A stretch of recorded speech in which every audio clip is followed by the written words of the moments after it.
larger families of string sets. There's a genuine hierarchy, as I basically implied.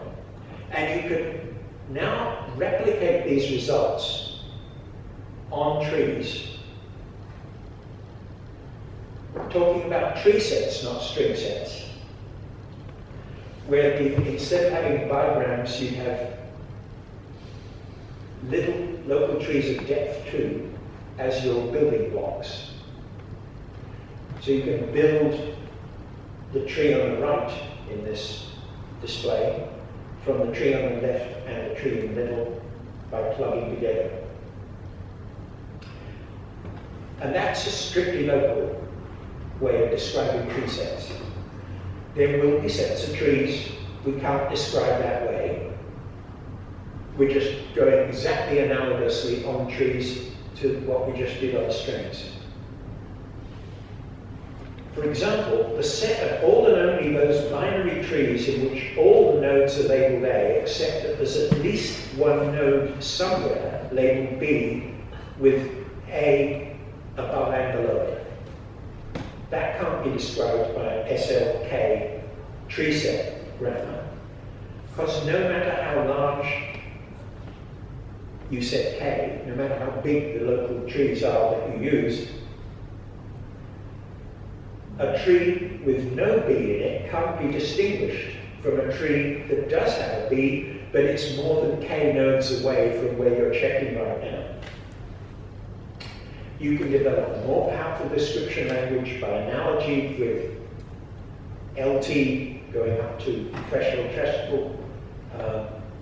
You can go locally testable by having grammars that permit closure under intersection and so on. I won't plow right through all the details. You can go to first order logic with a binary relation symbol meaning immediately dominates. And that gives you enough, in fact, to describe a rather interesting set due to my friend James Rogers. The set of all and only the binary trees in which all the nodes are labeled A except there's exactly one node in each tree labeled B somewhere. That's tricky, and you can't do it with a context-free grammar. The set of parse trees of a context-free grammar, you never do this, because if A can expand as AB or BA, then that could occur anywhere. That's what context-free is all about.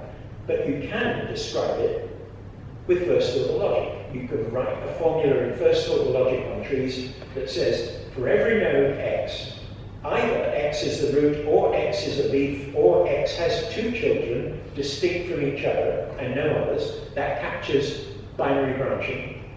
And in addition, there is a B node, which is the only such node, and all non-B nodes are A nodes. That's captured the one B somewhere, and you don't know where.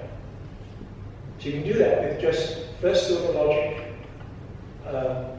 and immediate dominance.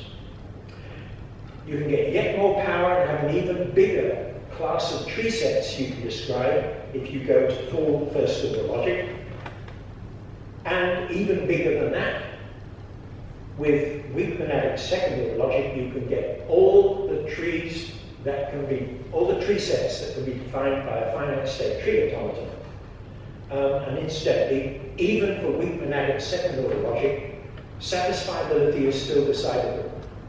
You can determine by algorithm whether a given MSO formula could be satisfied by some tree or whether it states an impossibility. That's a decidable question, which is worth keeping in mind. Remember, there's a sort of parallel in model theoretic grammars for each of the decidability questions you could ask about generative grammars, corresponding to does a generative grammar G permit a given derivation? And you spell out the whole derivation and just ask, does this grammar allow that derivation? That corresponds to, does the structure phi satisfy the set of constraints gamma? It's the finite model checking problem. For does G generate anything, the emptiness question, That's satisfiability. Is it possible for phi to have a tree that satisfies it? For can X be derived by G, that's the recognition problem. The model theoretic analog is, does any structure satisfying gamma have a string U X? And find a parsed tree for X generated by G, that's the parsing problem, corresponds to find a structure with string U X that satisfies gamma. Now, this is the reason I've gone through all this stuff about tree sets. There's an extraordinary fact that comes out when you take their string yields, the sets of strings that are defined by defining a certain set of trees and just peeling off the strings at the bottom. With strictly local, you get context-free string sets. That's why Macaulay was right to say, with no admissibility condition, you still get exactly the same context-free string sets that you would with the ordinary interpretation of context-free grammars. When we move up to locally testable, the locally testable analog trees, strangely, it's still context-free. And for any k, it's still context-free. And in fact, with context-sensitive no admissibility conditions, which I hadn't previously mentioned, but Macaulay did, that was proved by Peters and Ritchie to also generate the context-free. When we move up to locally k-testable, again, the string yields are always context-free. Move up to first-order logic, you can define even more tree sets now, but they all have context-free string yields. First-order logic with dominates, it's still context-free. And monadic second-order logic with dominates, still context-free. The context-free string sets are this incredibly robust, stable point in formal language theory that it's actually very hard to escape from. When people do escape from it, usually what happens is they break everything and they've just got a version of a Turing machine. I once saw a presentation by my friend Henry Thompson of Edinburgh at an ACL meeting, where his title was something like a low-power parsable extension of HPSG. He presented it, it was back in the days with transparencies on pieces of perspex. He put his first transparency with his title down, and he took a transparency pen and inserted the words "not very" in front of low power, because after the paper had been accepted and the transparencies had been printed, someone showed him that in fact it was Turing equivalent. He could get any recursively enumerable set. It was useless as a low power extension of HPSG that would be parsable. Now, how is this all tying back to HPSG? It seems to me, and from here on I'm speculating, I could be wrong, but almost certainly the following frameworks have got to be limited to context-free string yields. All of the data-oriented parsing stuff of Remco-Shah, Renspol, and so on, they basically let the grammar, as Joe Gassar once put it to me, the corpus is the grammar. You have a corpus of trees, a tree type, consisting of every tree so far tested and all subtrees of it. And the grammar is just that. And you decide whether you can parse a tree by whether you can put it together from the things you got in your library.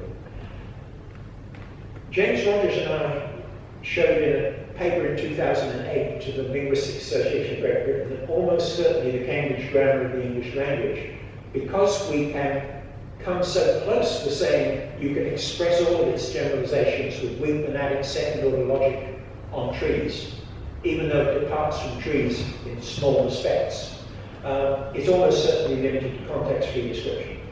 I think Berkeley construction grammar must be because when they plug constructions together, they do it by frontier non-terminal substitution. I think sign-based construction grammar doesn't really differ from that. I think HPSG a la Pollard and Saar 1994 is probably limited to context-free string sets. If it isn't, it's because of linear order issues, and he says so little about that. It's clearer that the Sargon-Wasso textbook that it's basically just plugging together the frontier. And it's clear, I think, for Levine, because having lists of the value of the subcat, which doesn't matter as long as they're finite lists. This makes it strange that Pullum and Sugg analyze unbounded dependencies using slash as in HPSG. It's as if they assume their description must be couched in terms of primitive propositions on trees, going all the way back to SL. Gasta's breakthrough observation was that you can stick with strictly local, provided you add a finite number of slash categories.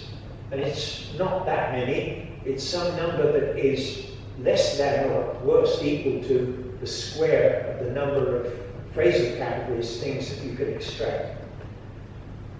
HPSG seems to have followed Gasta point for point, though there's more sort of redundancies. This stuff about what has to be on the root node, what has to be on the top of the construction, the stuff about fully specified trace. And each of the 8 head nodes in the tree they give has to have this long, complicated thing, which really just means slash whatever. And there's a non-local feature principle, which is just directly out of HPSG, but phrased in different ways. All of this redundancy just to guarantee there's a trace in the clause that corresponds to a WH fronted or topicalized constituent. Now the relevance of the 1B grammar that you thought, why is he doing this to us, should become clear. With even simple first order logic, you can directly state that something that's fronted must have a trace somewhere inside the accompanying clause. In the Cambridge grammar, we say that fronted things bear the grammatical relation pre-nucleus of. And the accompanying constituent is a nucleus, bears the grammatical relation nucleus, but it's really just a head category in HPSG terms. So this formula says if the node X has an NP child Y in pre-nucleus function, then X also has a child Z in nucleus, that's head function, and Z contains an NP trace. You can directly state it with just first order logic. That there's got to be a trace in. You don't have to have slash marked on every node in between. Of course, we've still got to work out now, will that give you exactly what you need to cover Annie Zanin's beautiful observation about binding domains or not? Maybe you need slash at every level to cover those cases. We don't really know much about that because nobody's working on it. Everything I can see in HPSG literature at the moment simplifies things by giving schemata that look like phrase structure rules, and they never mention Swiss German. I took a stack of a dozen HPSG books and looked at the indexes for Swiss German to be mentioned, or Zurich, or Dutch. They don't mention it. It just, ever since 1985, when Schieber showed that Swiss German is not even weakly context-free, the HPSG people, instead of saying, aha, this is how we deal with that, they just avoided the topic to an amazing degree. The big exception is, of course, Mike Reep's classic Edinburgh PhD thesis in 1992, long before I got there. But his radical revision of HPSG and how you deal with linear order doesn't seem to be used by today's practitioners very much. It's very, very difficult. And I frankly admit I am, at this point, out of my depth. I mean, dive in and save me. I don't understand Reep's dissertation well enough. I don't know how I would give a grammar using his DOM feature to cover. It does look as if it can do global assertions about what precedes and so on, but I really don't know. I think people should work more on this. We've learned a huge amount about syntax since 1945. And there are these lovely informal generalizations which we can develop in some cases formal statements of. Ideally, formal grammar should allow such beauty to shine through. Whether it's always going to be possible will depend on the description language that you employ. And people seem to have a rather narrow view of what you're allowed in the description language. People aren't even using first-order logic on trees. HPSG seems, to a remarkable extent, to have stuck with strictly local thinking about how to describe trees. Whereas required presence of a trace in a constituent can be directly captured with just first-order logic. Would it be a good idea to do syntax strictly model theoretically with a fairly powerful description language? We know that it will make descriptions exponentially more compact, but that might just be a clever way of forcing the parsing problem to be technically incredibly complex. Compactness of the grammar is the inverse of complexity of unpacking it to figure out whether something is grammar. The fashion in the last 10 years or so has not been to work on these things. The work of people like Frank Richter on a very powerful description language designed for HPSG, and the work of Stefan Kepser immediately after that, who showed, horrifyingly, that even finite model checking was not decidable if you had a language as rich as that, on structures as rich as that. That seems to have faded into the background when Kepser apparently left the academic field in 2011. So I was hoping to find more because I'm interested in this.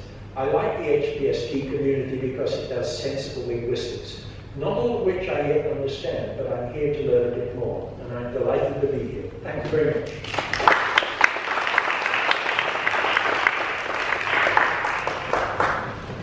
We have time for a few questions.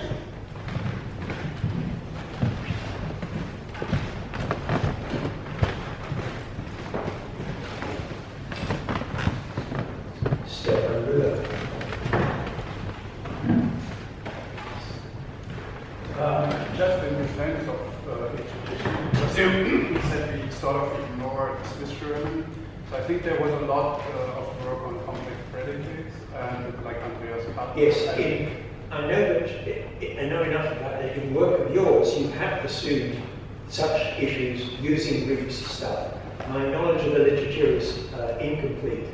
What I don't understand is whether Greek has radically changed the formal character of the grammars that you have to use to deal with the very complex matters of word order in Standard German and Swiss German, and what issues would be decidable and so on.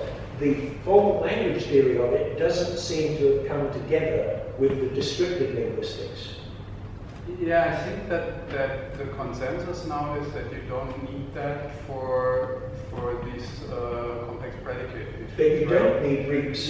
You don't need it because you can do that in the valence list, right? So what you have to make sure is that these things that depend on the various verbs can be realized in that order, and you can do that by forming a complex predicate and not do that by linearization. And there's evidence that Greek things are not perfect because you have agreement with the higher verb, so this solution does not work for that thing. But it's used in other areas of HPSG. So the linearization things are still there, but I think the Swiss German and Dutch, so there's a lot of work on Dutch as well that's done in other ways. Yes.